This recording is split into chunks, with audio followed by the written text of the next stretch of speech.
Welcome to Straight Out of Avernus, a Baldur's Gate 3 podcast.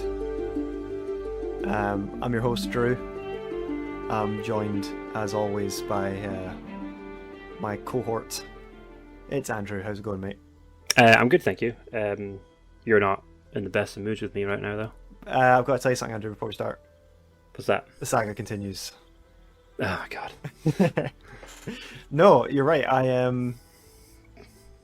Hey, listener. What happened? What happened? We were just playing. Tell people. We were just playing Dungeons and Dragons. Maybe Tell like the half an people hour where ago. the poor DM hurt you. People. When you're DMing, right, you have responsibility.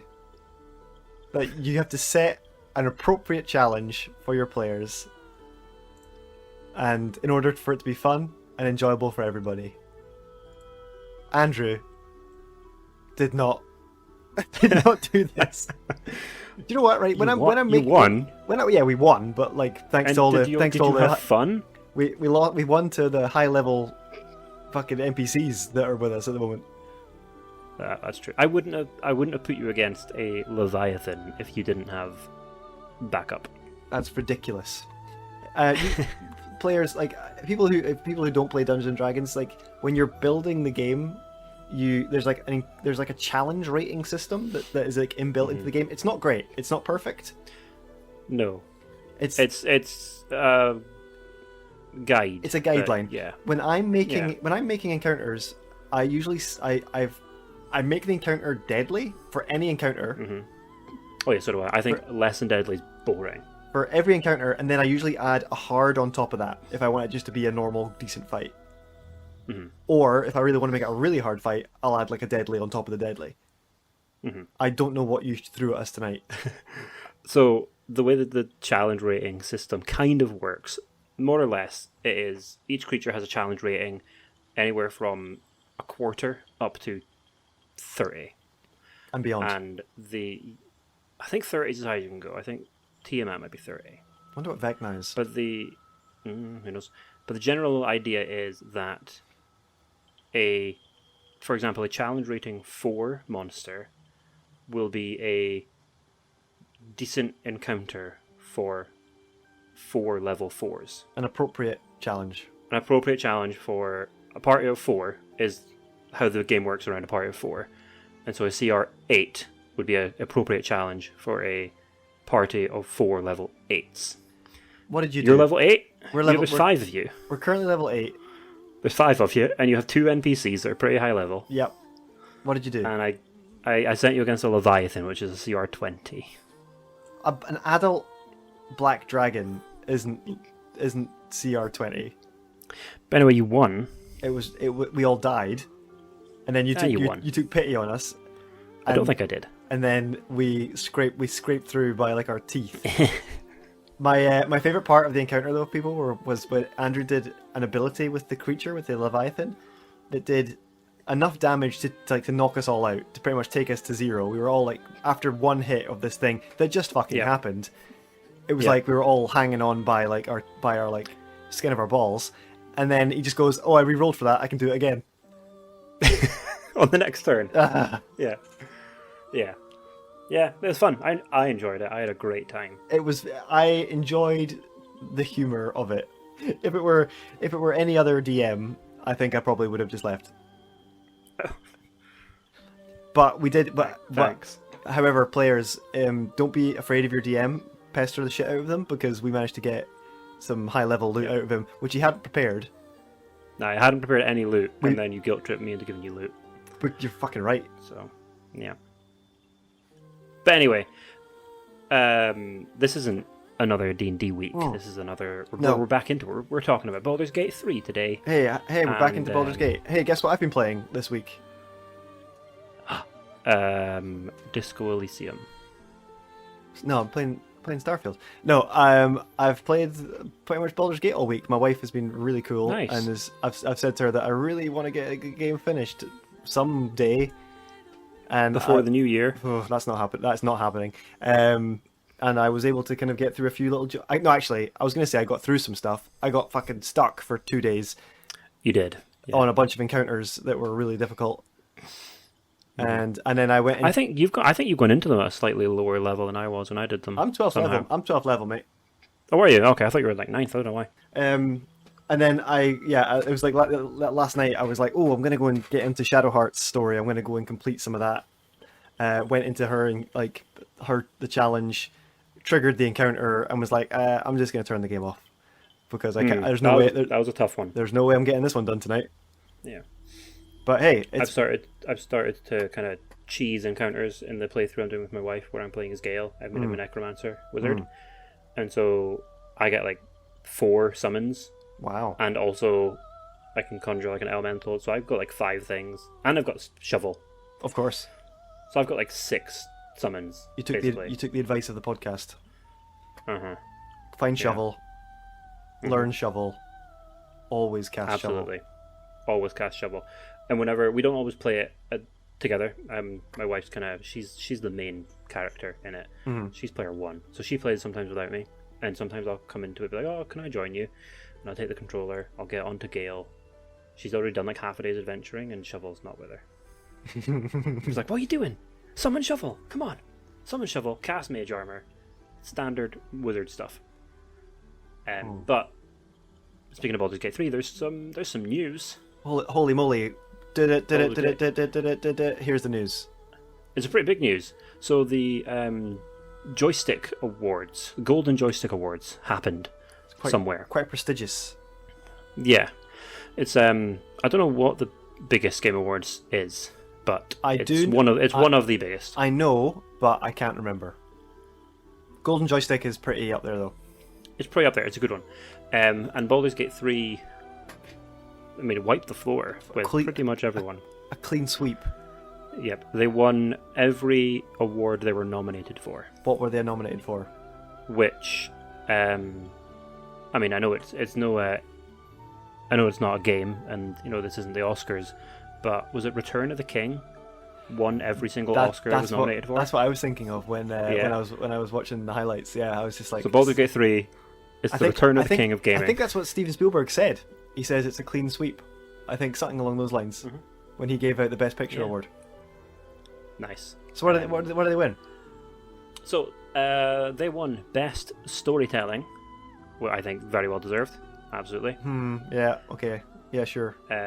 Compared to all the other games that have been out this year. Well, yeah. I think I've seen the comparison list against it, and I'm like, yeah, come on, man. I don't have the thing in front of me here to see what else was nominated, but it's the best story game I've played all year. I'll give it that. Gets my vote. Best visual design. Nice. I think it's fair. Yeah, it does look glorious. Studio of the Year went to Larian, which I think is absolutely 100% deserved. Oh yeah, I think they should win it. I think they should retroactively win it for the last couple of decades at least. Oh yeah, I mean the last few years, how this game's been going in early access, constant community updates. They're always taking on advice, and they're updating the game to how the players say they want it. Great banter with Sven. You're not on Twitter, or the platform formerly known as Twitter, but they post some pretty funny stuff. Just like Prince, the artist formerly known as Prince. Twitter is now just a symbol. It's always going to get called Twitter. I don't think it's ever going to not. What a stupid decision. Anyway, what else did they win? They won the Best Game Community. Hey, that's us. That's us. Hey, we won. We won. Yes. Woo! Virtual high five you. Well done. Best game community. So that's. I mean, I don't know. Is that like the Steam community, YouTube community? Hey, people like us who make podcasts. I think it's everybody who is, creating buzz, talking about the game, doing things with the game, creating your kinky fan art. I've seen you out there creating mods. So best game community. That's us. That's you, listener. You're the game community too. Well done. Congratulations. Well done, you. You did it. They won PC Game of the Year. So obviously they got their platform games of the year. So they won PC Game of the Year, which I think is fair. And it won I think it's Ultimate Game of the Year as well. Hot diggity damn. Yeah. And this isn't like obviously there's like Game of the Year, which I don't know how that is awarded. It's not except for the golden joysticks. one of them's voted for by the public. But so Game of the Year, I think, is a different thing that is not part of the golden joysticks, although they've obviously got their own Ultimate Game of the Year, and Baldur's Gate 3 won that. Also, Neil Newborn won Best Supporting Performer for his performance as Astarion. The man I always leave in camp. He's maybe not my favourite character, but he's got some amazing lines. He does. Astarion he's got the riz. I love a bit of Astarion. Yeah, well deserved on all fronts, I think. So that's all the awards that Baldur's Gate 3 or Larian won. Clean sweep. I mean, I doubt anyone's listening to this. But well done, Larian. Yeah, well done. Imagine someone at Larian.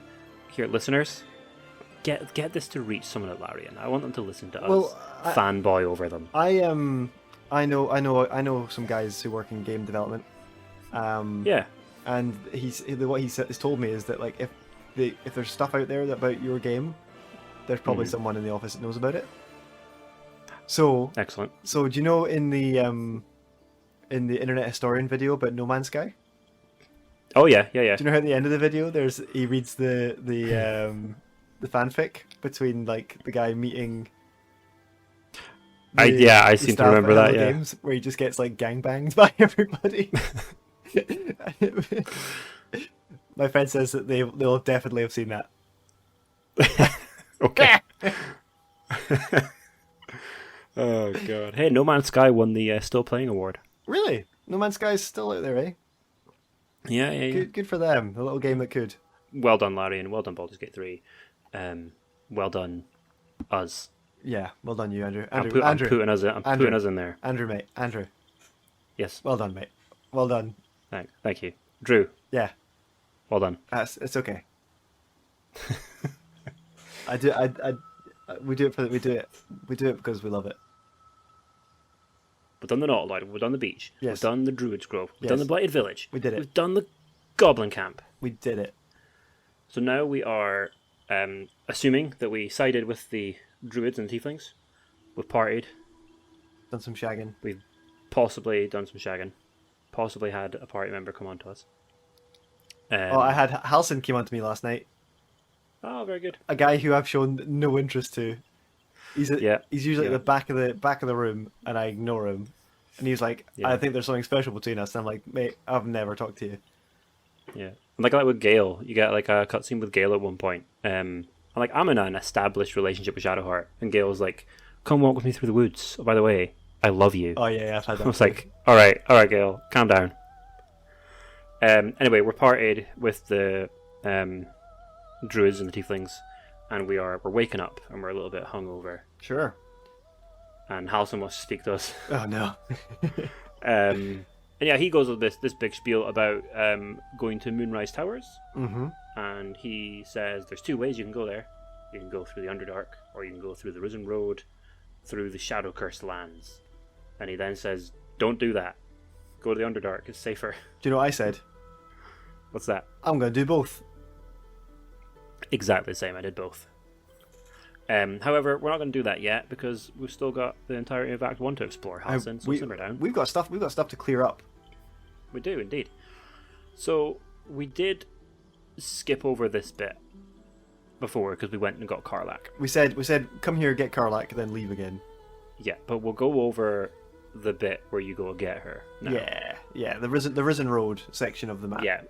So north of the Blighted Village, you get to the Risen Road, where you go east, and you follow a trail of bloody corpses, and you see a hyena writhing in pain, and then outbursts a gnoll. Do you know what? Right, there's not a lot of demon action in this game. There's not, but that's demon action for me. It is. Shovel's a demon, technically. The Quasits and Gnolls. Gnolls are. They're not cursed by a demon or something? They basically were the hyenas that followed a demon incursion, and they feasted on the corpses, and then they kind of became a bit funky. Yeah. So yeah, gnolls, basically big walking dogs. Big walking hyenas. Big hyenas, yeah. What do you mean? I mean, hyenas are terrifying enough. Mm-hmm. And you battle a few of them on this road here, and then you've got a few different kind of branching paths. It's a bit of a maze up there. Yeah, but the one we went to go and get Karlach, you go to this toll house. Oh, yeah. And in the toll house, there's some paladins that we mentioned briefly before. Yep. Who say they are paladins of Tyr. Mm-hmm. And they're like, hey, we're looking for Karlach. She's a bad bitch. She's a baddie. She serves Zariel. She's a devil. She eats babies. Yeah, and they say that they've injured her, and she maybe is down the road somewhere. Down by the river? Yeah. We go and get her, and if you have Will with you, you'll have a little bit of a moment where you can convince him not to kill her. She's just the best. Have you gone through with it yet and killed Karlach in any of your playthroughs? I'm only on one playthrough, Andrew. Oh, that's true. That's true. I haven't. Even as Dark Urge, I couldn't do it. How could you not? The 4 halfling barbarians though, they had no problem. They're back. Video number 3 of the 4 halfling barbarians is out. Yeah, they fucked her up. Go and check it out. But anyway, so we'll convince Will not to kill Karlach. We'll take Karlach, immediately put her in your party, send someone else home. They don't need to be here. Hey, Lizelle, just leave the game. Karlach's here now, baby. Exactly. Then you can take her up to the paladins, and she confronts them because they are actually working for Zariel. We did this fight in our stream. Uh-huh. Did it go well? Nope. No, it did not. He's tough. I think I think in previous playthroughs, I would have come here after I've done, like, the Goblin Camp. Yes, because you can, possibly. in like previous playthroughs in early access, you wouldn't be able to get Karlach. So I would come here later with higher level. But man, he made mincemeat out of us. He's a big hitter, this guy. Holy hell! It's just paladins. I have my gripe against paladins continues. Is it just me, or in this game, is it every time a paladin hits you, it's a critical hit? Oh, they're so good. We did the fight at Moonrise Towers, me and my wife, the other day, and we had to do it a couple of times because their paladins just come in and demolish you. I think yeah. When I did that fight, the majority of my time was figuring out how to slow them down because it's like every hit is a crit. That's what I ended up doing. I just had to cast slow or something like that, or just take them out quickly. But yeah, Paladins, this one at the Toll House though, there's only one paladin. Oh, thank goodness. We're relatively low level. We're at level 3, 4 maybe. Yeah. And he can knock you out in a turn. When I played this through in myself, I kind of did it in a way that, like, I didn't have Karlach with me. I had her outside in kind of like an ambush position to kind of like bring her in when the fight started. How much I regret that we did it together. Mm-hmm. Because her performance, her rage, is excellent. Oh, it's good. And also, like, when we finished the fight, in my playthrough, I must have told her to calm down. Yeah, whereas we let her run riot, and she just in this one destroys the place. She just destroys the place, sets it on fire, just chops everything up. You have to like get your party out. Oh yeah, exactly. Otherwise, you killed me twice. Yeah. Oh, Barbarian Rage. There you go. It was great. But yeah, so we've done that. We've got Karlach. But hey, recruited her. Yes. There's secrets under this toll house. There is, yeah. You need to find the key, which is... It's hard to find if you don't know what you're looking for. Yeah, the body of the toll collector is outside, and if you have Speak with Dead, you can speak to him, and he'll tell you where it is. Otherwise, you have to just go down to the road where you found Karlach and press the Alt key, and then wait for the key to show up. Because it's lying in the grass somewhere. Yeah. There's no way you could find it. Get the key, go to the basement, and there's quite a lot of traps in there. There's a lot of traps. I think it's like a Zentarum storehouse or something. There's yeah, maybe. There's a ton of loot in there. There's so much armor and stuff you can just sell. There's a ton of gold. Yeah, I'd say there's mainly things you can just sell. A couple of +1. I think it's +1 great axe. Pretty good. Give it a Karlach. Yeah, I think if you just go down the river, like where you find Karlach, if you're just gonna keep going down the river and stay on the water's edge, there's like a hidden item down there too. There is. It's like a ring that gives you like +1 in something, +1 in something else, and then a minus in something, and it's actually quite good. Yeah, depending on what you're playing. I think it's a -1 in charisma. Yes, stuff, it is. But I can't remember what so the if you're pluses a charisma class, it's not that great. However, just anything that gives you plus to stuff is great. It's good, yeah. If you don't need, I think it's charisma. So if you don't need charisma, it's a good item to grab. Hell yeah, we've got Karlach, baby. She's back again. We've got Karlach. We're probably going to long rest because that paladin was a nightmare. Yeah. Then we're going to go and deal with the gnolls properly. There's a lot of gnolls. There's at least another 2 fights of gnolls. Mm-hmm. One with just a smaller band of gnolls, and then the other one, they're outside a cave. Yep.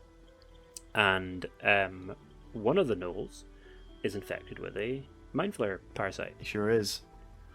And you can, through a series of checks, if you're successful each time, you can convince her to fight with you and eat her gnoll followers. Oh, really? Yeah, if you can do that, you can get her to fight with you and eat her gnoll followers. And if you succeed a couple more checks, you can just tell her to eat herself. Because that's the whole thing about gnolls. They just devour anything. Yeah, they're just constantly hungry. There's a joke in there somewhere about devouring yourself. But then, if you can get her on your side, it's a much easier fight because she's a bitch. It's a hard fight. I mean, I think I've done it enough to know what to do. But when we did it, we got minced. And the guys in the cave don't help. Yeah, those guys are a bunch of slackjaws. That's my favorite. It's my favorite insult from my favorite movie, and I could never say it. Yeah, these guys in the cave, they are Zentarim smugglers. Yeah. And you can convince them to basically give you. So what was it they initially want to do? Is give you this chest? They're trying to take the chest somewhere. Yeah, they're trying to take it to Baldur's Gate. I think somebody's asked for this chest, and they're taking it there. And you can convince them to give it to you? Yeah, you can either convince them to give it to you and you'll take it, or you can convince them that, hey, your employers don't care about you. We'll take it, we'll sell it to someone else, and we'll split the money or something. Interestingly enough, when I played this part in my playthrough, I fucked up my checks and I didn't get the chest. So they left with it. Found it again in Baldur's Gate. Oh, wow, okay. That's interesting. I was fighting some Zentarim folk and killed one of them, and they had the flask on them. I did take it, and I opened it, and then, there's an iron flask inside. Mm-hmm. Well, and it's just a non-suspicious iron flask. Yeah, I think for people who are not maybe D&D players or are not well-versed in the magic items there are in the game, an iron flask is just a flask made of iron, right? Sure. But if you are a proper nerd like us, an iron flask is a magic item generally used to contain something dangerous. Sure. We're thinking genie in a lamp situation. Sure. And you have no idea what it is. I think if you cast Identify, or there's something you can do to in D&D, there's something you can do to determine what type of creature it is. I think in D&D you can find out, but in this game, in Baldur's Gate 3, you have to open it and find out. What's inside the flask, Andrew? A spectator. Oh my god. Which is a beholder, but not as bad. Yeah. Basically. But when you're at this level, and if you just open it where you are, good luck. You're dead. Yeah. I've still got it. I've never used it. Can you just launch it at something, or is it like? Yeah, if you throw it at something, it opens. It erupts and then it joins the fight. Maybe I should use it in the shower encounter. Oh, good idea. Yeah. Because why not? I used it. There's another spectator in the Underdark. I used it against that. Had them fight each other. How'd that go? And then I think I just quick loaded it so that I could keep it. How'd it go? How'd that fight go? Not well. They basically just stopped attacking each other and attacked me instead. Yeah. Brother! Why are we fighting, brother? But yeah, so there's a spectator in a flask. We're going to keep going along the Risen Road a little bit. And we're going to start hearing screams and flames. And we're going to get to a little... Is it an inn? Yeah, it's... What's it called? It's like a little settlement. It's got a name. It's called Walking's Rest. Yeah, so it's probably just like a roadside kind of settlement inn. Yeah. Roadside inn tavern. It is on fire. It's been attacked by goblins and drow. By the gobos, yeah. And there's a few dead drow there. There's a couple of dead goblins, and the flaming fists are here. and they are there with Councillor Floric, who is a councillor in Baldur's Gate. Sure. And she's also here with Grand Duke Ravengard. Or was. Or was, because he is not here. You go in and try and find him, and he's gone missing. He's been taken by the drow or the goblins. He's been taken away somewhere. He has. I had some jank happen here when I played through. Is it with Will? Yeah. Yeah. I wonder if that's been patched, because like she revealed, she was like talking to me as if Will was there or something. Okay. I can't remember exactly. I had something different happen. It was. What happened to you?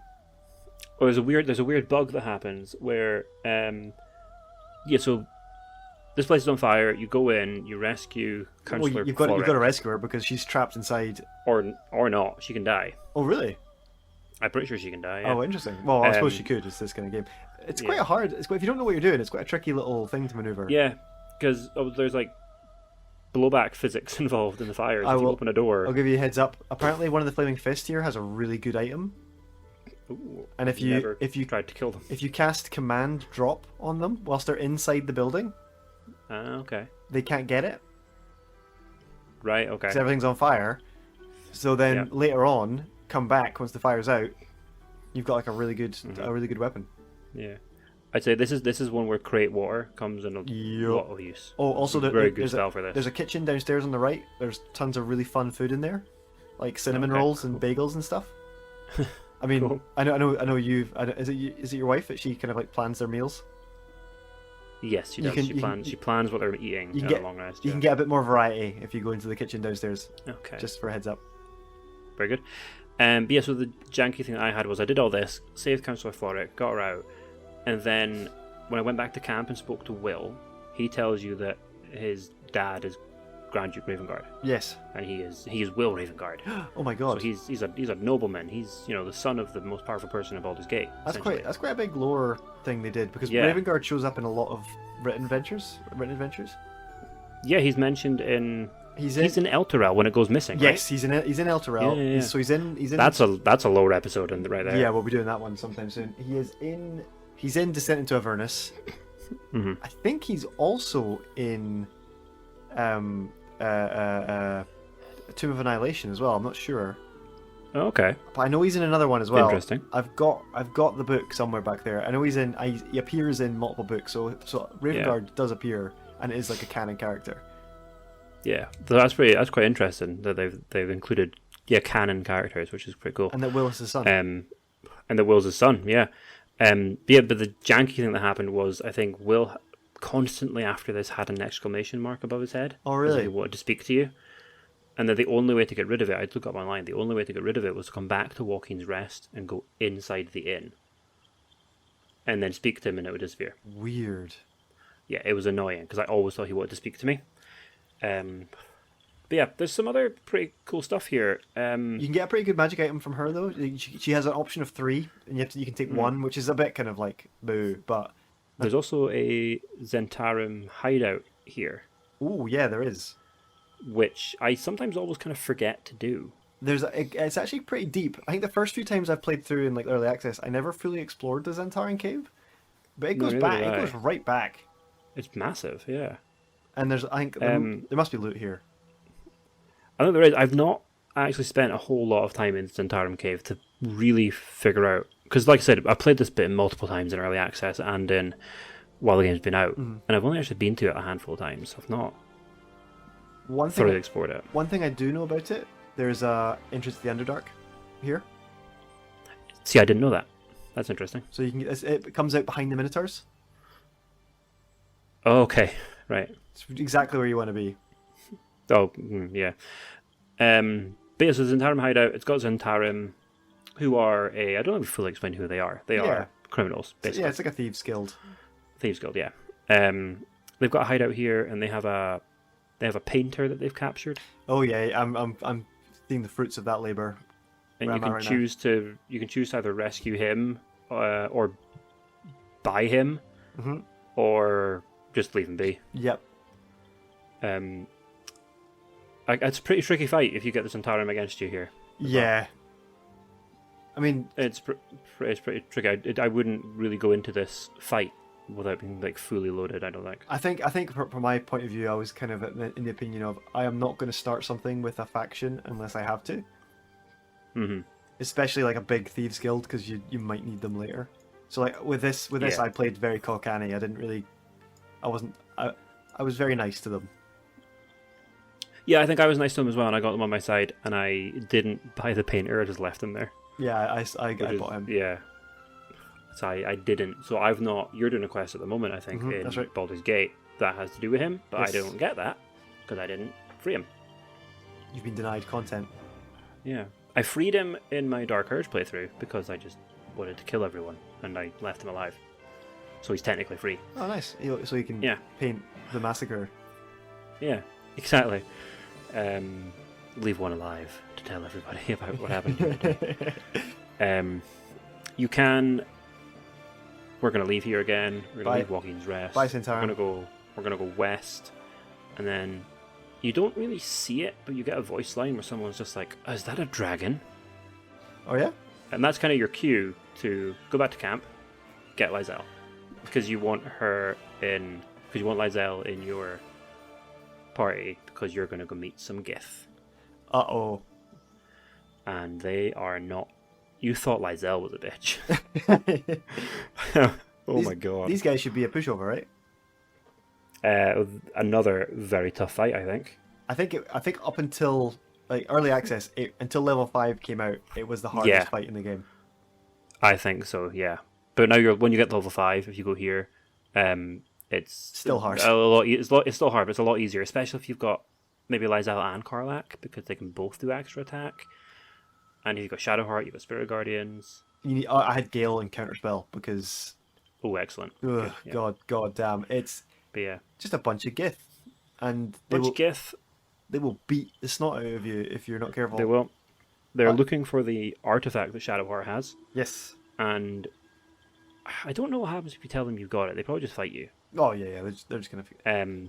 A couple of times I've managed to... Yeah, there's pretty difficult checks to deceive them. Have Lizelle go in on it with you as well. Mm-hmm. I think she figures out that something's up. Yeah, and she can lie to them kind of for you. You can let her speak, which is quite interesting. Mm-hmm. But if you piss off the Gith, the one with the dragon flies away because the game realizes that's not a fair fight. Hey, it's like at least someone can fucking tell the difference between a fair and unfair fight. Fuck off. I mean, I'm a little bit disappointed that the red dragon hasn't crept up more. My one thing that I will say about Baldur's Gate 3 that I think is slightly disappointing. What's that? You don't fight enough dragons. Hey, Andrew. You fight one. You've been DMing for 2 years. We haven't fought a dragon yet. It's one of the few fights in the game where, obviously, if you have a character in dialogue with someone, you can go to someone else and then attack someone. Yeah, you can kill the dragon. I don't know if you can. I've seen people do it. You might have to one-shot it. Yes, you have to set your geese in a row. Yeah, baromancy. That's what you have to do. Yes. But it's like the only fight in the game where if you do that and you attack someone, the Gith leader guy just gets on the dragon and flies away really quickly. Zoru, isn't it? Voss, right, okay. Voss. He just gets on the dragon and flies away. He's like, yeah, this isn't a fair fight. You can't take this on. Bye. He's like, I better make this sporting. Yeah. What did you think of the Gith? What did you think of them? Well, at this point in the game, I really did not like them. I thought they're assholes for the sake of being assholes. What about later in the game? Love them. Okay. Like, they're still assholes for the sake of being assholes, but the monastery... I think I have maybe a bit of a bias towards the monastery because it was the first new section of Baldur's Gate 3 that we played, and it was incredible. We're not there yet. We'll get to that in like 10 episodes. Yeah. But at this point in time, you can leave Act 1. Hooray! We're not going to do that. Nope. We've got to make one more visit. One more visit. We're going to go and see a woman about a baby. Nice. And a woman about a corpse. Yes. Back to the Blighted Village, that hub. We've got rid of the golf cart. We're just teleporting around checkpoint waypoints now. Our golf caddy can plane shift. Yeah. Back to the Blighted Village. We're going to go south, and we're going to go to a nice little lush forest area. Nice little summer glade. Yeah. You get to the start of that. You meet these two guys they're berating this old woman. They're giving her hell. Auntie Ethel that you met in the Druid Grove. She's so lovely. She's so nice. She gave you stuff. And they're calling her a hag, a witch. They're saying that she's kidnapped their sister. And then you can either kind of be on their side or be on her side. Either way, she just like teleports away. But I think if you choose to side with them, she like proper insults you. Oh yeah. And then she teleports away, and then the two guys, I think they just run off and try and go kill her. I'm in a playthrough, listener, where I try and save as many innocent people as possible to my detriment, and I've set my win conditions far too high. So like, yeah, if I get into a situation where like I accidentally kill somebody or somebody gets killed by the environment, it's like, oh, that's a soft reset. I try and find a way around that. These guys are very hard to save. They are. I don't know if you can. You have to run with them really quickly. No, you tell them, you find a way to get them to not go into the swamp. There's one of the options that they don't go in. What swamp? You mean this lush green forest? Oh, sorry, area? sorry. Apologies. It's so beautiful. There's a way to get them to not go in or to not trigger in there. Right. And that's good enough for me. Okay. If I don't see it, they're not dead. Headcanon, they're alive. But yeah, Auntie Ethel teleports away. That's so strange. That's so strange that just a nice old lady that was cooking at the tiefling camp can just teleport. How odd. How weird. Very, very bizarre. And you can kind of go down into this little forest. You get so far, and then you have to do a survival check, I think. Yeah, I think so. And if you pass, which I pretty much always seem to do. Yeah, I don't think I've ever failed it, which is odd. I think my bard just auto passed it somehow. I don't know if the deck is stacked in your favor in this one, maybe behind the scenes, but maybe. I think I've maybe failed it in early access once, but I usually pass. If you pass, the kind of a big hallucinatory terrain thing disappears, and you see you're now in a swamp. Oh my god. My favorite thing about this is that the sheep that were wandering the swamp turn into redcaps, which are they're like weird fey goblins. Yeah, they're like little fey blood gnomes. They're weird. Yeah, they're really odd. They're all about murder, and they don't know that you can see through this illusion. Yeah. So you go up to one, and he's just like, bah. And you can shout "bah" back at him. Oh. There's a weird thing about a frog here that I've never encountered. There's a frog you can speak to. I don't know what the deal with the frog is. I know that I know that he causes trouble if he can beat the shit out of you or something. Can he? Yeah, I think so. Hey, but this is super weird, Andrew. Why is the swamp? Why is there a swamp here where there was that lovely glade? Because evil hag lady put a spell on it to make it look like a lush forest to lure people into her den. Oh no. Interestingly, though, here, yes, this is kind of where doing things out of what I'm going to put order in air quotes here. Doing things out of order can be beneficial because there's the hollow tree. Yes, well, not a hollow tree, but there's the big tree with the wood woads and the mud mephits. That can be a hard fight if you've. It's a very hard fight, and if you kind of have to. You don't have to do it before the goblin camp stuff, but if you do, it really benefits the story. Yeah, it does. Because you have to do a lot of jumping to get there. It's out of the way. It's like the farthest south you can go. It's like a little island. You have to look. Yeah, you have to look for it. It's filled with wood woads and then mud mephits that create more mud mephits. That explode when they die. It's hard. It's tough. But if you do that, you can fiddle about with the tree, and inside is a note that Kaga wrote. I don't know if it wrote by her or if it's to her. She, One or the other, yeah. You can follow a trail from her if you like steal some information from her backpack.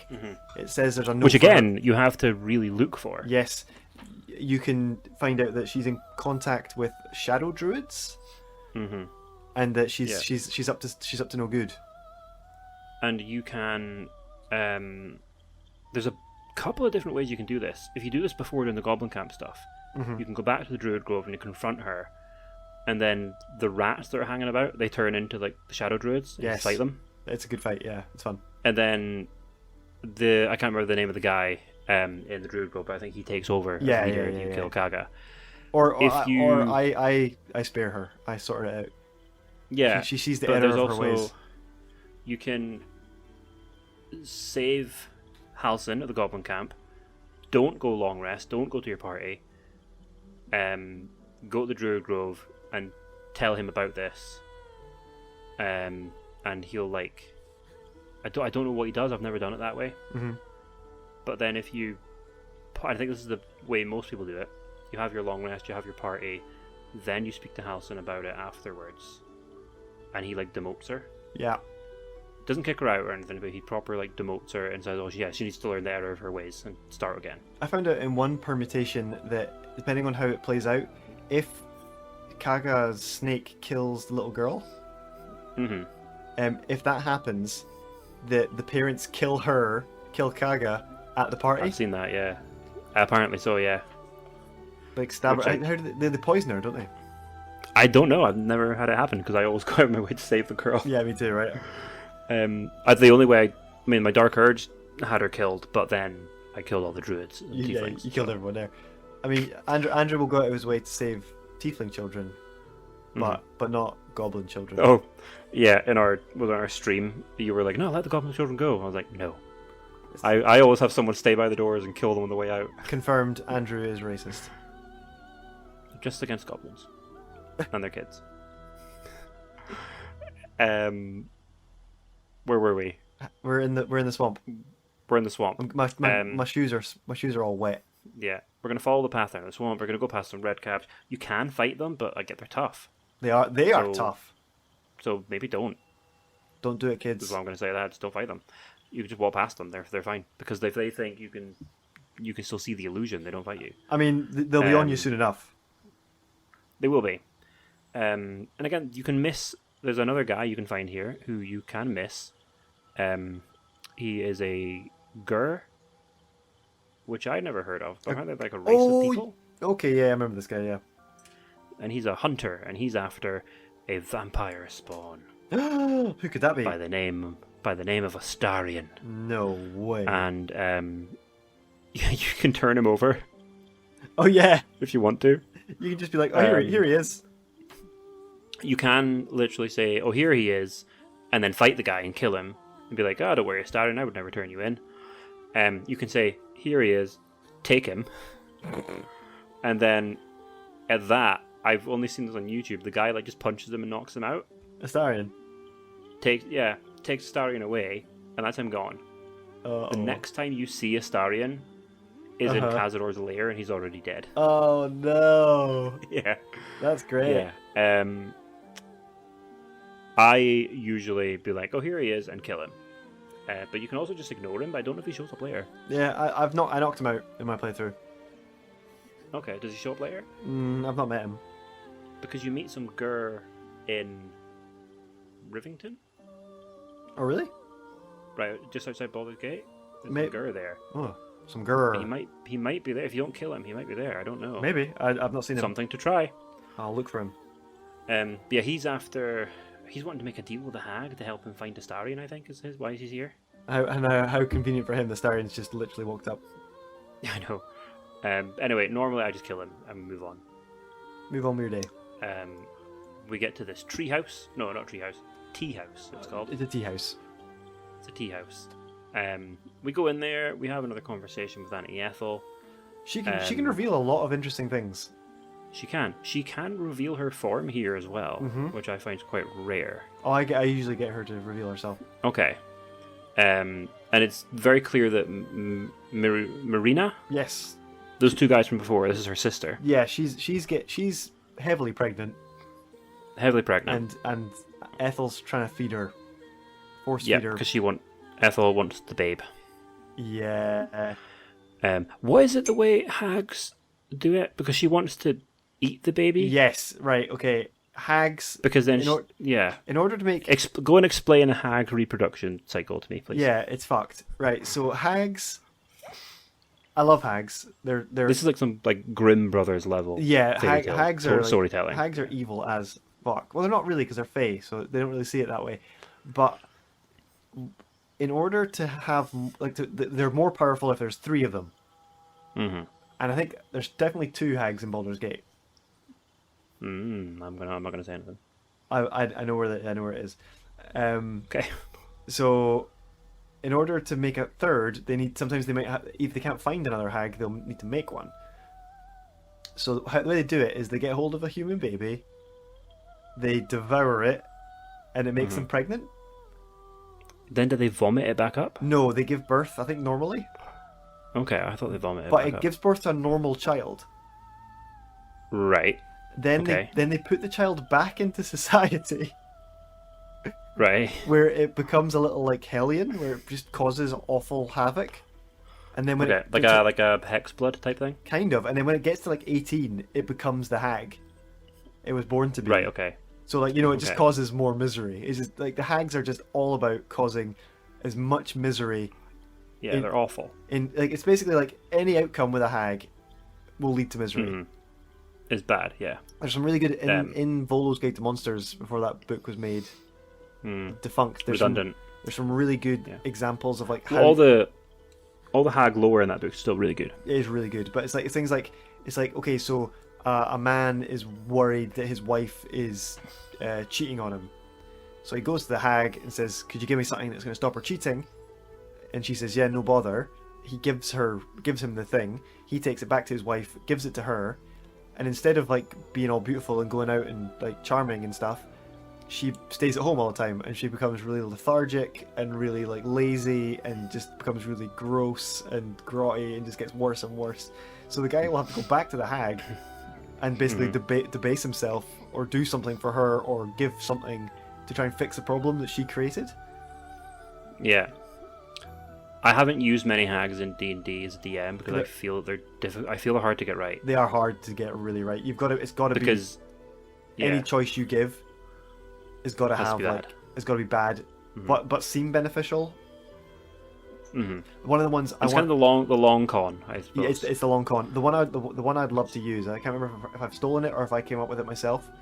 But the hag asks for a player's. Oh yeah. Also in the books, there's like in the Dungeons and Dragons books, the hags have a paragraph about them called weird magic, Okay. and it's basically it just means do whatever the fuck you want. Without As a DM. Yeah, without like resorting to spell scrolls or spell slots or like pre-established spells. So the one I'd love to use, I'm telling you, and so it means I'll never use it, is you ask for the player's dying breath. Oh, okay. And if you think about it, you might go like, yeah, I'll give you that. You can have my dying breath, sure, whatever. Yeah. What's the catch here? When you die, she takes your death saves. Oh. She's taking your dying breaths. She's taking your saving, your So you death just saves. fail them? Yes. Ah. Or your last Auto-fail one. death save. If you're down to your last one, she takes it. Yeah. So if you failed that's 2 pretty cool. and you get to your 3rd, that's the kind of level of hag we're talking about. Yeah. Anyway, That's back, pretty cool. back to It's a long con. I feel they're hard to get right. That and Devil's Deals. yes. Kind of. I think this game has really Yeah. helped me solidify devils Yeah. because there's a lot of devil action. Yeah. But the hag, yeah, Aunt Ethel, She's nasty. she's a bitch. Yeah. So there's a lot of good loot in this tea house as Oh, well. there's so much loot. So loot it. She'll leave eventually and go down underneath the tea house. She'll teleport the girl. Yeah. Teleports the girl away and then she disappears. She normally shows you where to go. She walks through the fireplace. Yeah, she does. But before that, she can even like tell you about your tadpole, and she's got a lot of insight. Yes. She's got a lot of insight about all the Oh, characters. you can get a permanent debuff here. Oh, can you? If you let her Take your eye out? like take your eye out, she gives you another one. I think you've got like permanent disadvantage to wisdom. Oh no. To perception checks. Pretty sure. God, that's pretty bad. But there must be a benefit to that though, because like I said, there's always something good with the really bad. Yeah, it's like they give you like a chocolate coin, and then she square kicks you in the nuts. Every time you eat chocolate, you get kicked in the nuts. Yeah, that's it. That's a high bargain. But yeah, loot this room. There's heaps of potions, heaps of stuff for crafting and alchemy. Lots of spell scrolls. It's great. But then you head down through the fireplace into her little, I don't know how to describe this, her trophy chamber. Yeah, it's kind of like where all of her past deals have come to roost. There's one person who's like, she doesn't have a head, but she's still alive. There's a dwarf that's turned to stone. Yes, because he's got a disease that he wanted to stop. And so she stops the disease by turning into stone. Right. There's an elf here who's being like tormented. He's like he sees the future. Yeah, he's seeing multiple futures. But so he just always sees people's deaths or something. So he's caught in indecision. Like he can't go forward because he's got too many. Like he's caught in that. Yeah. There's a lot of really cool. The door that takes you further in. Was a person. Yeah, all that kind of stuff. Hags are grim. It's kind of it kind of shows you, if you made a deal with her upstairs, this room kind of shows you why you shouldn't have done that. Yeah. And also getting through the door is odd. Yeah. Because like there's these masks next to it, and you have to put on one of these masks, and then you can walk through the door. But putting on the mask turns you into the hag's servant. Yeah, it's like she can now influence. You have to do saves or something every so often, and if you fail them, she takes control of you. I can't remember exactly how it works because I always you can cheese it. Yeah, you can. Because I think one time I put on the mask, walked through, and then initiative started, and it was my party members against me. But I didn't control me. Oh, weird. And I think I realised at that point I'm actually quite powerful. Because it was quite a tough fight. But you can cheese it if you've got like turn-based mode.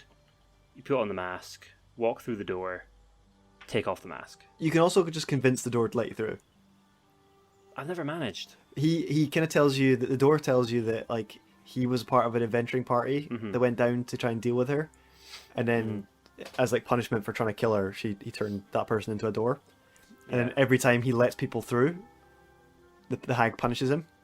He gets like an extra 10 years or something. Yeah, something like that. Yeah. But no, if you can, it's weird because if you put the mask on, walk through, then take the mask off, your party members don't need to put a mask on; they can just walk through and follow you. Interesting.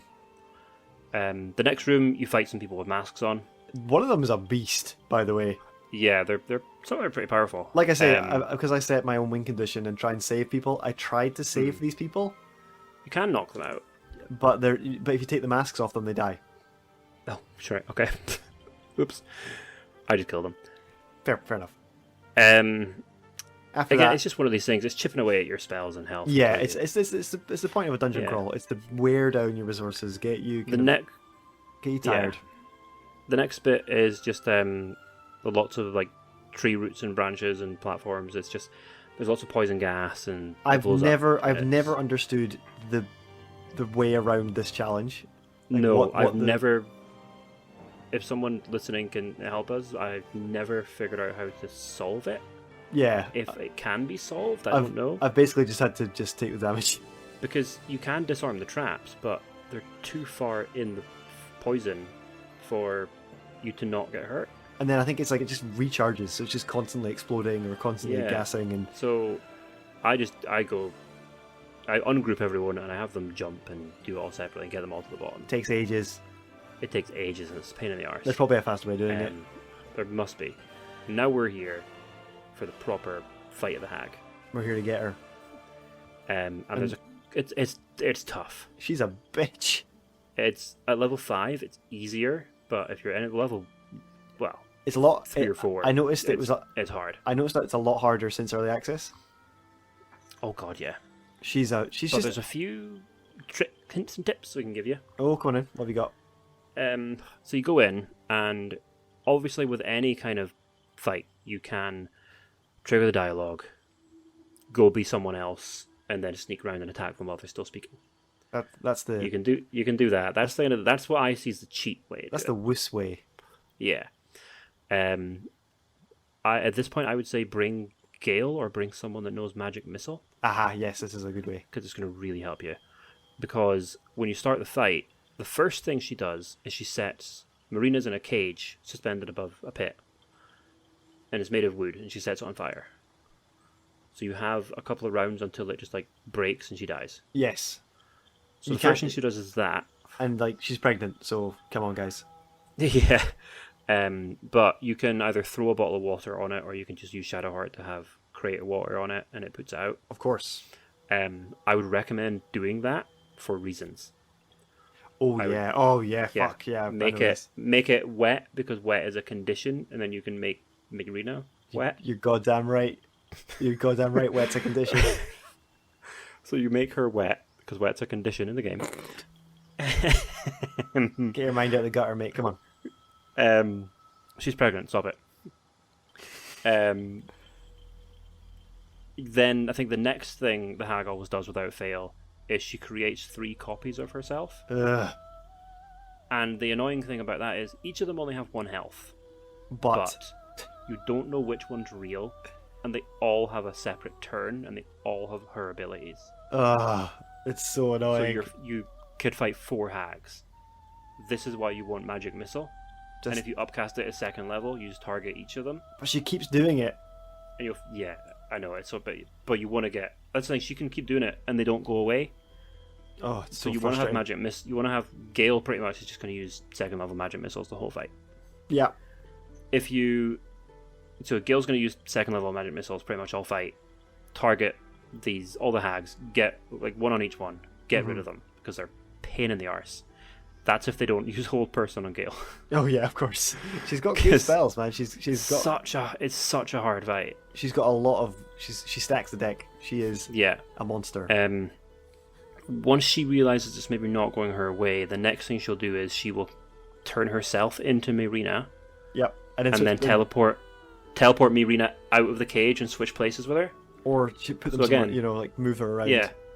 So again, you don't know which one's which. Yep. Unless she's wet. You made Marina wet. You dog.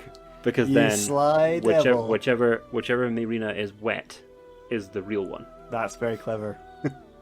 So there's a couple of interesting ways in this fight where you can get around her bullshit. And it's a lot of fey bullshit. Yeah, but if you don't get around her bullshit, it's a tough fight, and Marina will probably die. Yeah. But yeah, it's interestingly, I had this happen for the first time ever during my playthrough. Mm-hmm. And I don't know if it's a new thing after early access, but when you put her down to like low enough health, she stops the fight. Yeah. And she begins to like beg with you. And it's kind of the first time where you can actually make a deal with the hag that is actually beneficial for you. I don't believe it. Because she basically tells you she'll leave. Yeah. And you can convince her to also leave Marina behind as well. Yes. At first she's like, right, let's stop. I'll take Marina and I'll just leave. Forget this ever happened. Yeah, we pretend none of this happened. After the bullshit, and she's like, I'll give you through. Yeah, and she's like, oh, and I'll give you a boost. I'll give you something nice. So you can do that, or you can convince her or intimidate her to also leave Marina, give you a little bit of a boost, and she can leave. And she gives you a lock of her hair. Oh, interesting. And if you consume this lock of hair, you get a permanent +1 to an ability score. Interesting. I idiotically, when I did this on my Dark Urge, I idiotically thought that it was like 1 ability score per character in my party. So I used it for Shadowheart and boosted like her intelligence or something, and then that was the only thing I got. You dummy. And I was like, what a waste. But more often than not, I just kill her. Oh yeah, there's no way I'm letting that thing live. No good can come of letting her live. If you let her live, she just goes off and hurts more people. Exactly. Bad deal. It's a long episode, by the way. Uh-oh. Then Marina's not happy with you. Marina's very interesting character. She's so insufferable. Although I do wish that I did it differently, because then she can appear in Act 3. I found her. I don't have her because I did something differently Okay. than you. She's very Anyway, ungrateful. yeah, she's ungrateful because the idea was her husband's died, Yes. and she was going to give her baby to the hag, and the hag would give her husband back. She's a monster. Pretty good deal, right? No. No, not really. You go into the next room and you can. There's a lot of good stuff here. Loot some stuff. There's a good staff here. There's good stuff. There's a wand. Oh yeah, there is. Yeah, there's just so much good stuff. There's a bunch of potions that don't tell you what they do. Don't drink them. No, I think maybe a couple of them are quite good, but the rest suck. They're like perma. I think when I played this first time on early access, they were perma buff. They were perma nerfs. They're rubbish. If you do want to know what they are, just Google them and decide what you want to do with them. They're fun. Because if you take them, you might end up with permanent debuffs and stuff. Unless you can like Greater Restoration or something, I guess. Possibly. But it's not worth it. No. There's also a route to the Underdark here. Yeah, there is. Which you can only get by activating it from the Underdark. Yeah, it's weird. I found so I guess if you haven't done this bit, you can go to the Underdark and then come in through this way. Come in right in our house. Right in our house, which would be interesting to do. That would be interesting. Have we done the hag fight on our stream? No, we have not. We could do that. Once we find, God knows we're going to need all the help we can get, because we suck. There's lots of cool stuff here, a couple bits of lore. You go outside, and Marina is now next to this coffin, which has her husband in it, who is called Connor. He's not looking too good. No, the name Connor is etched into this wand that you found. Yes. And then I think this is where I did things differently. Okay. Because I think I used the wand to bring him back. Yep. But it brings him back as a zombie. And that's the hag's way. I think that was our plan all along, to be honest. Yeah. And then at this point in my playthrough, what I've done is I snapped the wand in two, threw it away, and I killed her husband again. I was like, nah, not happening. You what monster. Did you do? I gave her the wand. Mm-hmm. So she could be with her husband, and she was like, I'm going to go to Baldur's Gate and I'm going to figure this out. Yeah, because she's so annoying. She's like a massive dick to you. Oh yeah. And so, and I was like, nah, you're going to be happier without your zombie husband. But if you let her keep it, she becomes a bit of a like a hag hunter. Interesting. I've not finished that. She's like, not finished that yet. So I can't remember. She appears in Act 3, and she's like, she's a bit more of a badass, right? Well, I'm gonna maybe a spoiler for Act 3. She's a sheep right now. Okay. She's been polymorphed into a sheep. When I found her, she's a sheep. Okay. And there's another hag in Baldur's Gate that I've. Yeah, there's people hunting down a hag in the city. Yes. And so Marina can be there. But she's there. And As a sheep. so's Connor as well. Connor's there too. Okay, as a zombie. Yep. Yep. So it's on my list. I've created a list, Andrew, of the things I need to do before I take on the next big boss. Yeah. And one of them is the hag ? I won't spoil anything. No, that's cool. You're a good man. I've been very good on avoiding spoilers. Hey, I think once that's done, that's the surface. We can leave Act 1, right? No. Oh no. We're gonna go the Underdark now. Oh, just like Jamiroquai, we're going deeper underground. You know your music references go right over my head. You can't see this, listener, but I'm giving him a scathing look. But yeah, so next time we do this, we'll be Underdark. Do you think we can do the Underdark in one pod, one episode? Do I think we can do the Underdark in one episode? Yep. No. If you thought you were going to come here today and then next time be in Act 2, forget about it. I'm kind of nervous about Act 2 because I've only ever played it once, so... Same. I don't know it as well as I know Act 1. Act 1 is like, it's back in my hand. It's like Pokemon However, Red shit. I can play this game with no eyes. I think we have a good while to worry about that because the Underdark is vast and there'd probably be quite a lot to talk about. I think there is. And then you've got the monastery, which is still technically Act 1. I think it's Act 1.5. Yeah, and there's still a lot to talk about there. So, lots to cover, listener. Sure is. Underdark's fun though. I like the Underdark a lot. The Underdark's great fun. Yeah, That was a nice surprise. A lot of cool stuff. So yeah, that's it. We're gonna long rest, a well-deserved long rest. We've done paladins, we've done gnolls, we've done a fire, and then a hag. And then a hag. Yeah. Just a normal adventuring day for a D&D party, I think. I would say if you go back out through the swamp and start walking through it, the red caps will now attack you. Oh, okay.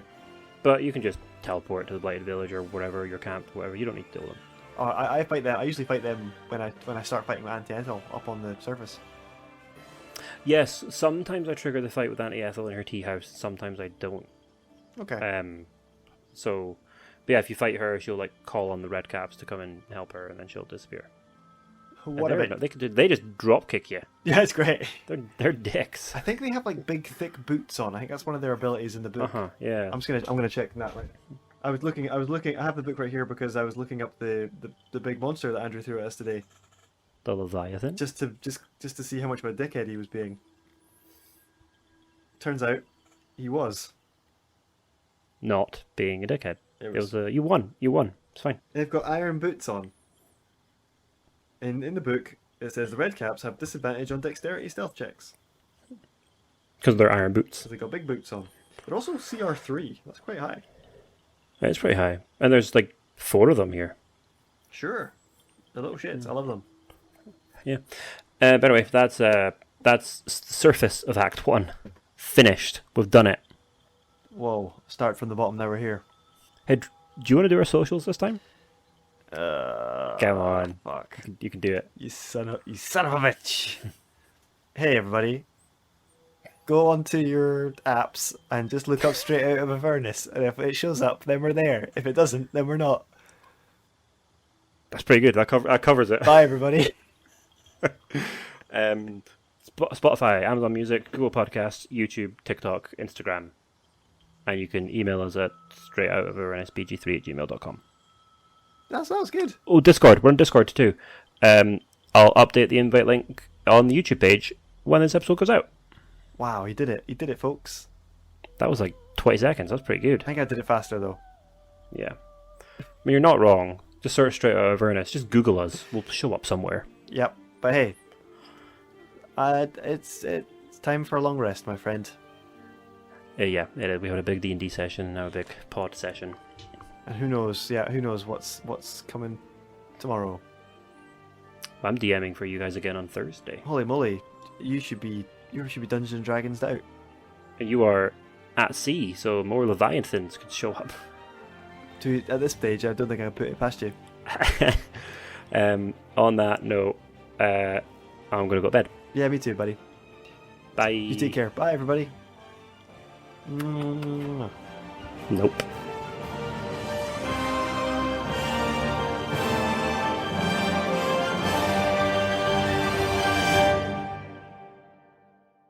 Back to the Blighted. We go back to the Blighted Village. Fuck, forget it. Andrew, my headphones just died. Oh God. Give me a second. Okay. Hang on. You can't hear me right now. Hang on. This is all staying in. Do do do do do do do do.